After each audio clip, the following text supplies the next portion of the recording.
Við ætlum að sjá myndbönd af því að það svo gott eins og var nefnt hér, jafningjastuðningur og frásagnir annarra, þar sem við getum speglað okkur í, skipt okkur alveg gríðarlega miklu máli og ég veit að hafa hjálpað mér mjög mikið í þessu ferli. Ég heiti Eiður Sveinsson og 69 ára gamall í júlí, með brakkaeinkennið. Þegar að það var boðið upp á rannsókn af þessu hjá Íslenskri erfðagreiningu, þá fór ég strax og í greiningu til þess að vera viss hvort þetta væri, því að það var búið að vera mjög mikið krabbamein í okkar ætt. Það var hringt í mig frá Landspítalanum til þess að bjóða mér upp á það að vera í eftirliti eftir þetta. Svo kemur bara þarna COVID og það eins og þetta eftirlit hafa bara sofnað út af. Allavega var ég ekki kallaður inn í neitt eftirlit. Þegar ég 66 ára, þá springur mér botnlanginn og ég fór í aðgerð þarna 10 dögum seinna og svo hringir hún í mig, skurðlæknirinn, og segir mér það að það hafi verið krabbamein í botnlanganum. Og ég fer svo í aðgerð þarna, þá tekið hluta ristlinum til þess að fyrirbyggja. Ristilinn var síðan sendur í rannsókn og það var ekkert krabbamein í honum. Þá hafði botnlanginn verið gróinn, það var samgróningu við lifrina. Og hálfa ára seinna, þegar ég fer í eftirlit, þá kemur í ljós að það farið að vaxa krabbamein í lífhimnu, lifur og ristli. Og það hreinsað og það álitið að það hafi verið nóg. En svo kemur aftur þarna, aftur farið að koma og þá farið að skoða og að sé að það krabbi þarna inni og þá ákveðið að ég fari í aðgerð út í Svíþjóð. En í millitíðinni þá fer ég í uppskurð út af brjóstnámi. Þá hafði ég farið í myndatöku til þess að skoða brisið sem þá orðið undir eftirliti út af ættasögunni. Þá var komin ber í brjóstið og það sást á þessari mynd. Ég fer síðan í brjóstnám þarna í febrúar og lét nú taka bæði því að það lítur betur út svoleiðis. Ég fór síðan til Svíþjóðar og þar var þetta hreinsað. Ég núna orðinn mjög sprækur og mér líður vel. Ég að klára lyfjameðferð. Ég á 2 börn á lífi. Ég átti reyndar stúlku sem hún deyr á sjúkrahúsi út í Boston. Hún var með erfðagalla sem var í æðunum. En síðan þessi 2 sem á lífi, þau bæði með brakkaeinkenni.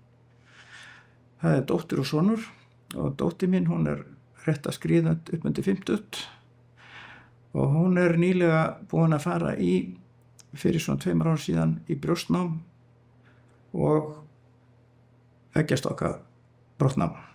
Og ég mjög fylgjandi því að hún skyldi gera þetta mest flott hjá henni. Ég bara mjög ánægður með það að það sé þó verið að gefa fólki tækifæri til þess að fara í fyrirbyggjandi aðgerðir. Ég mjög sáttur við lífið í dag. Ég búin að ganga í gegnum þetta og ég með áætlun til næstu 10 ára hvernig ég ætla að hafa lífið og ég sannfærður það að ég nú sé með batnað og nú ætla ég bara að keyra lífið áfram og vera flottur.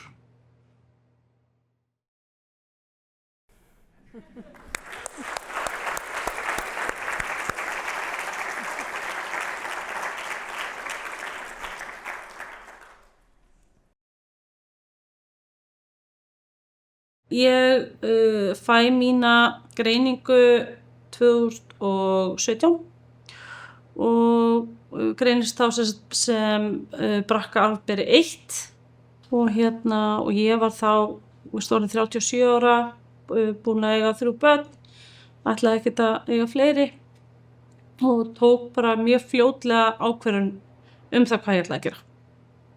Ég myndi gera allt til þess að sem ég gæti til að fyrirbyggja krabbamein.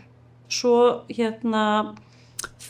bókaði tími bara hjá honum, ég man ekki alveg hvað hann heitir, kvensjúkdómalæknir á Landspítalanum, og hann mælir bara með að láta byrja því að taka akistokkana, og ég gerði það, og ég var búin að hugsa að fá mér bara púða, fara bara í þessi hefðbundna brjóstnám og láta setja púða í staðinn, en eftir ég komst á snúðir fleiri leiðir og las mig til og svona, þá vildi ég skoða þann möguleika að fara í svokallaða DIEP-flipa aðgerð. Og það í rauninni aðgerð þar sem það var í rauninni notaður eigin vefur til að byggja upp brjóstin. Og þetta gert í einn og sömu aðgerðinni, og þetta tiltölulega flókin aðgerð, þetta svona stærri aðgerð en heldur kannski þess að hefðbundna. Og ég fer í ágúst 2018 flýi út til Nottingham, og þar hitti ég bara frábært teymi, en aðgerðin gekk vonum framar, og ég held að þeir bæði Kristján Skúli og læknarnir sem voru með honum hafi verið mjög ánægðir með árangurinn á aðgerðinni.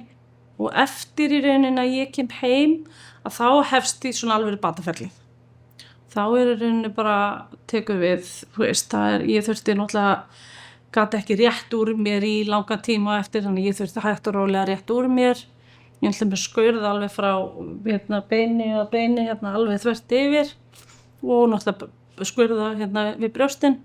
Svo finn ég bara alltaf að styrkurinn alltaf að koma meira og meira, og en það sem náttúrulega gerist eftir svona aðgerðir oft bara líkaminn svolítið krassar.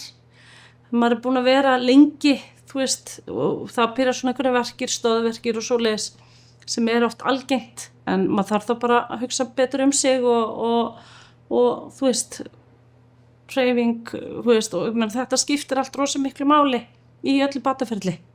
En ég myndi, eins og ég segi, alltaf fara í þess aðgerð aftur í dag ef ég þyrfti þess.